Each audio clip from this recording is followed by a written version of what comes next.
The great hall of Lyris Prime had never felt so cold.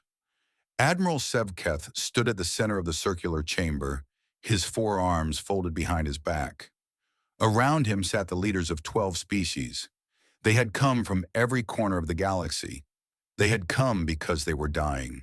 300 years of war had broken them. The Veth Dominion showed no mercy. They did not negotiate. They did not stop. They simply consumed everything in their path. World after world had fallen to their fleets. Billions had died. Now only a handful of systems remained free. Sevketh looked at the faces around him. He saw fear in the eyes of the Quorith delegation. He saw despair among the Velthari warriors. Even his own people, the proud Torani, had lost their fighting spirit.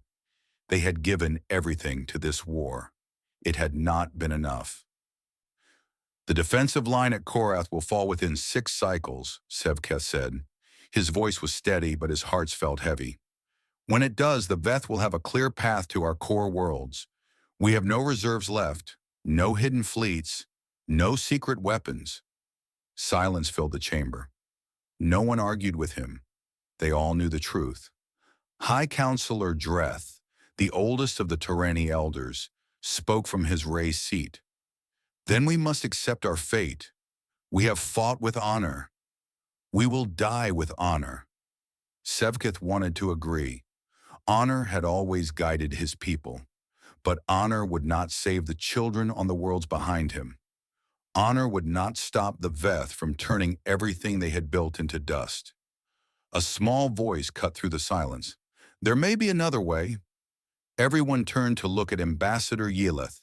She was Quorith, barely reaching Sevketh's waist. Her people were diplomats and scholars, not warriors. Most in the chamber had forgotten she was even there. Yeleth stood from her seat and walked to the center of the room. Her large eyes reflected the dim light as she activated a holographic display. A blue and green planet appeared above her head. 3 cycles ago, our exploration vessels made contact with a new species on the galaxy's outer rim. They call themselves humans. They achieved interstellar travel only recently. By our standards, they are primitive. Counselor Dreth made a sound of dismissal. We are discussing our survival, Ambassador. We do not have time for tales of primitive species. With respect, Counselor, I believe we do. Yeleth touched the display and images began to flow. Cities burning, soldiers charging across muddy fields, ships sinking beneath dark waters, mushroom clouds rising over destroyed cities. I have studied their history, Yeleth continued. In their short existence, humans have fought thousands of wars among themselves. They have developed weapons capable of destroying their own world. They have stood at the edge of extinction by their own hand, not once, but many times. The chamber watched in silence. The images were brutal, savage, unlike anything the Coalition had ever seen. And yet, Yeleth said softly, they survive. They always survive. No matter how badly they are beaten, no matter how hopeless their situation seems, they find a way to continue fighting. They treat war not as a duty to be endured, but as a problem to be solved. They adapt. They improvise. They refuse to accept defeat. Admiral Sevketh stepped closer to the display. He watched a small group of human soldiers holding a position against overwhelming numbers. They should have retreated. Any coalition force would have retreated, but these humans stayed. They fought with weapons, then with tools, then with their bare hands, and somehow, against all logic, they won. This is madness, Sevketh said. No rational species fights this way. Exactly, Yeleth met his eyes. And that is why they might be able to help us. For 300 years, we have fought the Veth with logic, with discipline, with honor. We have followed the same strategies our ancestors used, and for 300 years, we have lost. The humans fight differently. They fight like they have nothing to lose. They fight like survival itself is worth any price. The chamber erupted in argument. Some called Yeleth's suggestion desperate foolishness. Others demanded to know more. The Velthari representative, a scarred warrior named Kreth, slammed his fist against his seat. "We are the greatest warriors in the galaxy. We do not need help from primitives who cannot even stop fighting each other." Yeleth did not back down. "With respect, Commander Kreth, our greatest warriors have been dying for 3 centuries. Perhaps it is time to learn from those who know how to win." Admiral Sevketh raised his hand for silence. The chamber slowly quieted. He looked at the image of Earth still floating above Yeleth's head. Such a small world, such a young species. The idea of asking them for help felt like admitting failure, but failure was already upon them. The only question was whether they would die with their pride intact or swallow it and survive. "We will make contact," Sevketh said finally. "We will ask for their help, and if they agree, we will listen to what they have to teach us." Counselor Dreth rose from his seat, his old bones creaking. "You would have us learn war from children?" Sevketh turned to face him. "I would have us live, Counselor. I would have our children live. If that means learning from humans, then so be it. Pride is a luxury we can no longer afford." The vote was close, but in the end, desperation won. The message was sent that night, reaching across the stars to a small blue world that had never known it was being watched. The galaxy held its breath. Everything was about to change. Commander Elena Vasquez was drinking her morning coffee when the transmission arrived. She almost spilled it across her console when she realized what she was seeing. The patrol frigate Artemis had been making its rounds through the outer colonies. It was boring work. Nothing ever happened this far from Earth. At least, nothing had ever happened until now. "Commander, you need to see this." Her communications officer, a young man named Chen, was pale. "It's not human. The language patterns, the encryption, everything. It's alien." Elena set down her coffee and walked to his station. The message played on the screen, first in a language that sounded like music mixed with thunder, then in broken but understandable English. "People of Earth, we come in peace. We come in need. Please respond." 3 days later, Elena found herself standing in a cargo bay that had been hastily converted into a meeting room. Across from her stood beings from her childhood dreams and nightmares. Admiral Sevketh towered over her. He was nearly 3 meters tall, with gray skin and 4 muscular arms. His eyes were black as space, but somehow kind. Behind him stood representatives from other species. Some looked almost human, others looked like nothing she had ever imagined. "Thank you for agreeing to meet with us," Sevketh said. His voice was deep and rumbling. "We know this must be strange for your people." Elena nodded slowly. "You could say that. A week ago, we thought we were alone in the universe. Now I'm standing in front of you. Strange doesn't begin to cover it." The Admiral made a sound that might have been a laugh. "I understand. But I must be honest with you, Commander. We did not come to make friends. We came because we are desperate." Over the next several hours, Sevketh explained everything. The Veth Dominion, 3 centuries of war, countless worlds destroyed, the Coalition's imminent defeat. Elena listened without interrupting. When he finished, she asked a simple question. "Show me your battle records." Sevketh looked surprised but agreed. A holographic display filled the cargo bay with images of space battles. Massive fleets clashing in the darkness between stars. Coalition ships arranged in perfect geometric formations, firing in synchronized volleys. Elena watched for a long time. She saw the Coalition forces fighting with precision and discipline. She saw them hold their positions even when they were outnumbered. She saw them die in their formations, refusing to break ranks even when defeat was certain. "Stop," she said finally. The display froze. Elena turned to face the Admiral. "I've watched 300 years of your war," she said slowly, "and I have to ask you something. Have you ever tried to win? Sevketh's forearms tensed. We have fought with every resource available to us. We have sacrificed entire generations. That's not what I asked. Elena pointed at the frozen image. Look at your tactics. They haven't changed in 3 centuries. You fight the same way every time. You form up, you shoot, you either win or you die. You never retreat, you never deceive, you never do anything your enemy doesn't expect. Those tactics are honorable, Sevketh replied stiffly. They have served our people for thousands of years. And they're killing you. Elena's voice was not cruel, but it was firm. The Veth have figured you out. They know exactly what you'll do in every situation. That's why they keep winning. You're not fighting a war. You're performing a ritual. The other coalition representatives shifted uncomfortably. No one had ever spoken to the admiral this way. But Sevketh did not look angry. He looked thoughtful. What would your people do differently? He asked. Elena smiled. It was not a happy smile. Everything. We would use decoys and false signals. We would attack supply lines instead of fleets. We would retreat when we were losing and come back stronger. We would lie, cheat, hide, and strike from the shadows. We would make the enemy afraid to sleep.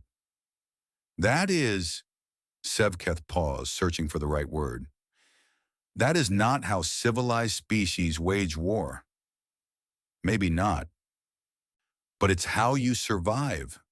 Elena stepped closer to him. Admiral, my species has been fighting wars since before we could write. We've killed each other with sticks and stones, with swords and guns, with bombs that can level cities. We've done terrible things. But we've also learned something important. Victory doesn't go to the strongest or the most honorable. Victory goes to those who want it most, those who are willing to do whatever it takes. The cargo bay was silent. Sevketh stared at the human woman before him. She was tiny compared to him. Her species had been traveling between stars for less than a single Tyranny lifetime. And yet, in her eyes, he saw something he had not seen in 300 years of war. He saw hope. What do you want from us? He asked quietly. 2 things, Elena replied. First, treat us as equals. We won't fight as your servants. Second, be willing to learn. Everything you think you know about war, forget it. Start fresh. Listen to us. Sevketh considered her words. They went against everything his people believed, everything the coalition had stood for since its founding. But the coalition was dying, and this small, fierce human was offering them a chance to live. I will take your terms to my government, he said, but I believe they will agree. He extended one of his hands. Elena reached up and shook it. Welcome to the war, she said. 3 weeks later, humanity officially joined the Galactic Coalition. The galaxy had no idea what was coming. The coalition gave humanity the worst assignment they could find. The Margith Corridor was a stretch of empty space with no valuable resources. It had a few mining colonies and nothing else. The coalition expected the humans to fail there. They expected to say, we tried, and move on. General Marcus Chen had other plans. He stood on the bridge of his flagship, the UES Defiance, and studied the tactical display. 47 human ships under his command. Intelligence reports said the Veth were sending 300 vessels to crush them. Sir, his second-in-command said carefully, the numbers don't look good. Chen smiled. Numbers never tell the whole story, Colonel. What else do we know about this sector? Asteroid field to the north. Gas giant called Margith 7 with strong magnetic interference. Not much else. Show me the asteroid field. The display zoomed in. Thousands of rocks floated in the darkness, ranging from pebbles to mountains. Most commanders would see an obstacle. Chen saw an opportunity. Here's what we're going to do, he said. Over the next 2 weeks, human engineers worked around the clock. They hollowed out dozens of asteroids and filled them with nuclear warheads. They equipped them with simple engines and basic targeting systems. They called them sledgehammers. Meanwhile, Chen positioned his fleet behind Margith 7. The gas giant's magnetic field would hide their heat signatures and energy readings. To any scanner, they would be invisible. Finally, he launched 50 unmanned drones toward the expected Veth arrival point. Each drone broadcast false transponder codes, pretending to be a full-size warship. Then they waited. The Veth arrived exactly on schedule. Their fleet was enormous, 300 ships arranged in their usual perfect formation. They scanned the area and detected the human fleet immediately. The Veth commander was experienced. He had destroyed many coalition forces before. He knew exactly what to do. His ships surged forward to engage the enemy before they could escape. The human drones did exactly what Chen had programmed them to do. They scattered in apparent panic, flying directly toward the asteroid field. The Veth followed, just as predictable as Elena Vasquez had warned. Deep inside those asteroids, timers reached zero. The explosions lit up the sector like a new sun. Nuclear fire ripped through the Veth formation. 70 ships were destroyed in the first 3 seconds. 50 more were badly damaged. The survivors broke formation, confused and vulnerable. That was when Chen's real fleet emerged from behind Margit 7. Human pilots flew like nothing the Veth had ever seen. They didn't maintain formation. They didn't follow predictable patterns. They weaved between enemy ships, firing at close range, pulling maneuvers that should have killed them from the acceleration alone. The Veth's predictive algorithms were useless. Those programs had been designed to fight coalition ships, which always behaved rationally. Human pilots were not rational. They took insane risks.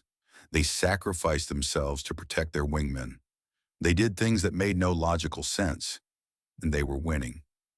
One human pilot, a woman named Sarah Park, found herself alone against 5 Veth fighters. Instead of retreating, she accelerated directly toward them. She destroyed 3 before her ship was hit. With her weapons offline and her engine failing, she aimed her crippled vessel at the 4th enemy and rammed it. She ejected half a second before impact.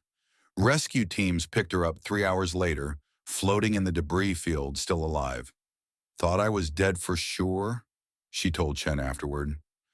"But I figured if I was going out, I might as well take some of them with me." Chen promoted her on the spot. The battle raged for 11 hours. The Veth had never experienced anything like it. Their communications were filled with confusion and something that sounded almost like fear. They tried to retreat 3 times. Each time, human ships cut off their escape routes and forced them back into the fight. When it finally ended, the results were beyond anything the coalition had imagined. 217 Veth vessels destroyed. Humanity had lost 19 ships. Less than half of the enemy fleet escaped, and those survivors were scattered and demoralized. Admiral Sevketh received the battle recordings on Lyris Prime. He watched them in his private quarters, alone. The first time, he did not believe what he was seeing. The second time, he began to understand. By the 7th viewing, his hands were shaking. These humans did not fight like warriors. They fought like predators, like forces of nature. They used every advantage, no matter how small. They turned their own weaknesses into traps for their enemies. They embraced chaos instead of fearing it. On the 8th viewing, Sevketh began to laugh. His aide rushed in, concerned that stress had finally broken the old admiral's mind. "Sir, are you all right?" Sevketh turned to him, still laughing, tears forming in his ancient eyes. "They fight like they expect to die," he said. "Every single one of them. They accept death before the battle even begins. And that is why they live." He stood and straightened his uniform. "Send these recordings to every fleet commander in the coalition. Send them to every military academy. Send them to everyone who has ever held a weapon in defense of our people." His aide nodded quickly. "What should I tell them, sir?" Sevketh looked back at the frozen image of human ships dancing through the fire of battle. "Tell them school is in session. The humans are going to teach us how to win." The news of Margith Corridor spread across the coalition like fire through dry grass. For the first time in generations, people spoke of the war with something other than despair.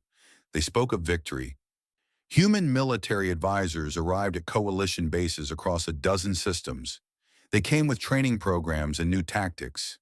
They came with ideas that most species found deeply uncomfortable. Captain James Wright was assigned to the Velthari homeworld. The Velthari were the greatest warriors in the coalition. They were 7 feet tall, covered in natural armor, and had been bred for combat for thousands of years. They were also completely unwilling to listen. "We do not hide from our enemies," Commander Kreth told Wright on the first day. "We do not deceive. We do not retreat. These things you call tactics, we call cowardice." Wright had expected this. He had read the reports on Velthari culture. They valued honor above everything, including survival. "I understand," Wright said calmly, "but I have to ask you something. How many Velthari have died in this war?" Kreth's expression darkened. 60 million. "And how many Veth have you killed?" The silence stretched for a long moment. "Fewer," Kreth admitted finally. "So your honor has cost you 60 million lives and brought you no closer to victory." Wright stepped closer, showing no fear despite being half Kreth's size. "Commander, I respect your traditions, but traditions won't save your children. Only winning will do that." Kreth looked like he wanted to tear Wright apart, but something held him back. Perhaps it was the truth in the human's words. Perhaps it was desperation. "What would you have us do?" he asked through clenched teeth. Wright began his lessons that day. He taught the Velthari about ambushes and misdirection. He showed them how to use terrain to their advantage. He explained that retreating today could lead to victory tomorrow. Most of the Velthari resisted. They muttered about dishonor and weakness. Then Sergeant Priya Sharma arrived. Sharma was small even by human standards. She had dark skin and a quiet voice. When she walked into the Velthari training grounds, several warriors laughed out loud. "The humans sent us a child to teach us war?" one of them mocked. Sharma smiled. "I challenge your greatest warrior to single combat. Traditional Velthari rules. If I win, you listen to everything we have to teach. If I lose, we leave your world and never return." The Velthari could not refuse a formal challenge. Kreth himself stepped forward. He was 3 times her weight and twice her height. The fight should have lasted seconds. It lasted 6 hours. Sharma could not match Kreth's strength or reach. She did not try. Instead, she dodged and weaved. She let him wear himself out, chasing her. She took hit after hit, getting back up every time. She fought with everything she had, and then she fought with more. When Kreth finally collapsed from exhaustion, Sharma was still standing. Barely. Blood ran from a dozen wounds. 3 of her ribs were broken. But she stood. The watching Velthari were silent. They had never seen anything like it. Sharma knelt beside the fallen commander. "Honor is not in how you fight," she said, her voice rough with pain. "Honor is in why you fight. You fight for your families, for your world, for the future of your children. If that is why you fight, then every tool is honorable. Every tactic is just. Victory itself becomes the greatest honor of all." Kreth looked up at her. In her eyes, he saw something he recognized, the same fire that burned in Velthari warriors, the same willingness to die for what mattered. "Teach us," he said. The Velthari became humanity's most devoted students. Within months, they had transformed their entire military doctrine. They combined their natural strength and fearlessness with human cunning. They became terrifying. Across the coalition, similar changes took place. The Turani learned to use feints and false retreats. The Korath developed new forms of electronic warfare and deception. Even the peaceful Marathi contributed, using their advanced science to create better camouflage and sensor jammers. The Veth began to struggle. Their predictive systems had been built over centuries to counter coalition tactics. Those tactics no longer existed. Every battle became uncertain. Every victory became costly. For the first time in 300 years, the Veth knew doubt. On a Veth command ship deep in conquered space, a high-ranking coordinator received reports from the front lines. The data made no sense. Coalition forces were appearing where they should not be. Attacks came from unexpected directions. Supply lines were being cut by enemies that seemed to vanish into empty space. The coalition has changed, one of its subordinates reported. They no longer fight as they once did.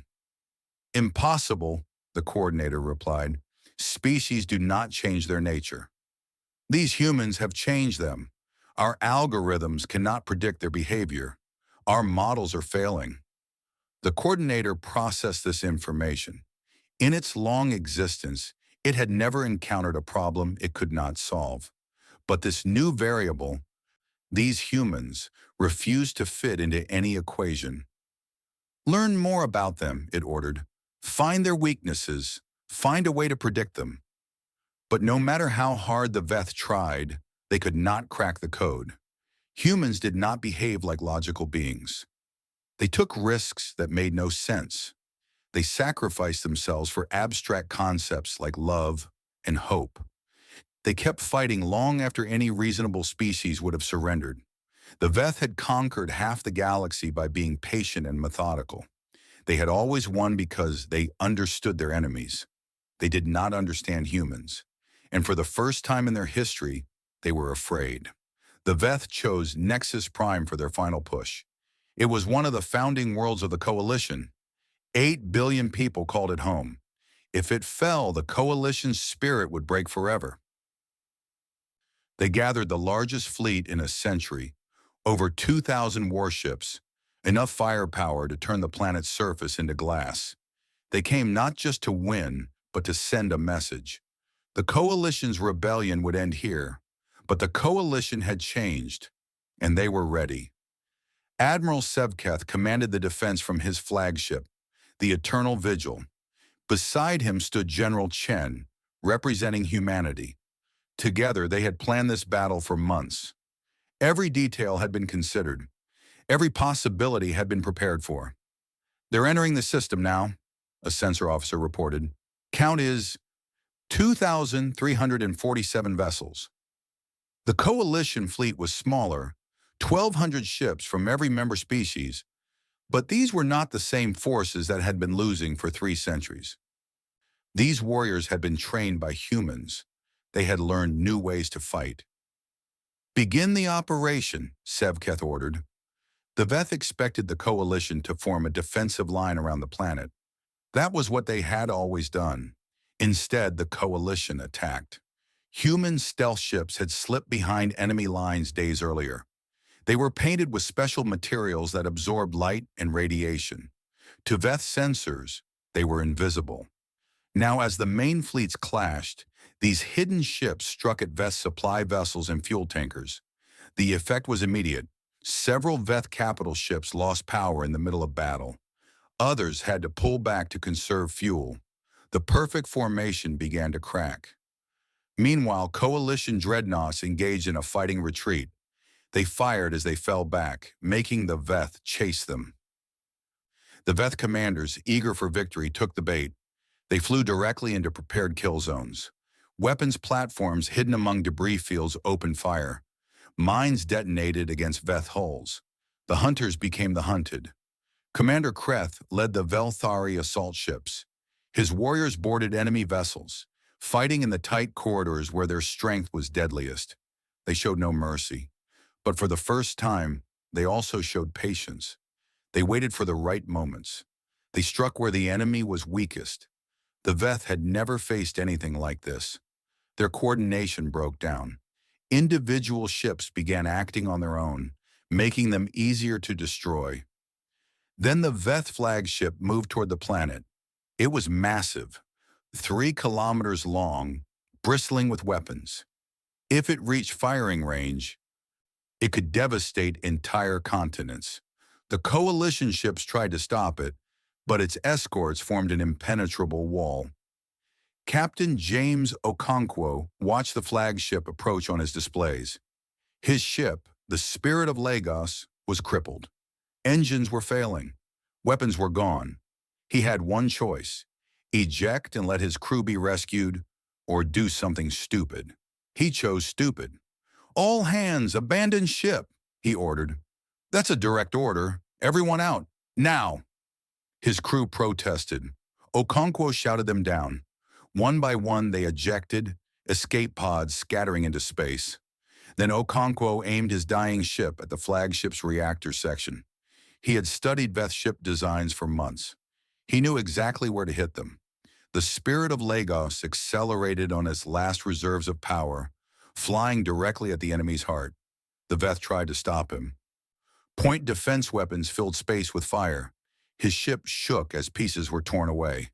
But Okonkwo kept going. His final transmission was broadcast across every frequency. "Tell my daughter the sky is safe." The impact breached the flagship's reactor. The explosion was visible from the planet's surface. The greatest Veth warship in the fleet tore itself apart from the inside. With their command ship gone, Veth coordination collapsed completely. What had been a battle became a rout. Coalition ships hunted the survivors without mercy. 6 hours later, it was over.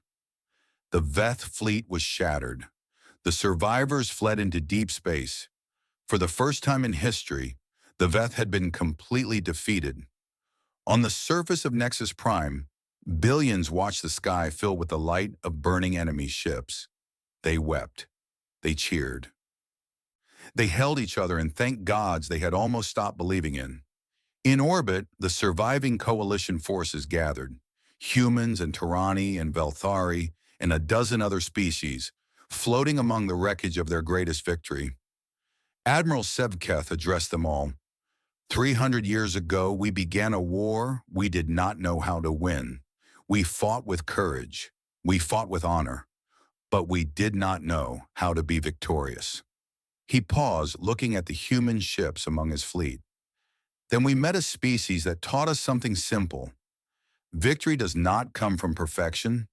Victory comes from will, from the refusal to accept defeat, from the belief that nothing is too precious to risk for those we love."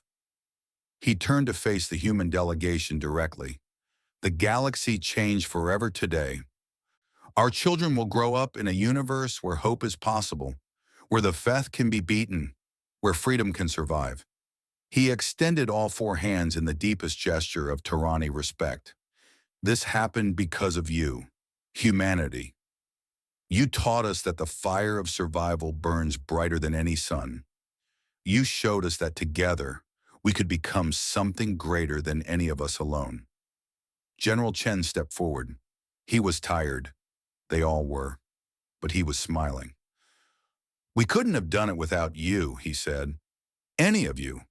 This victory belongs to everyone who fought, everyone who died, everyone who refused to give up." He looked up at the stars beyond the viewport. "The war isn't over yet, but now we know it can be won, and we'll fight together until every world is free." The fleet erupted in cheers. Every species, every ship, every survivor raising their voices as one. The galaxy had changed forever, and humanity had helped change it.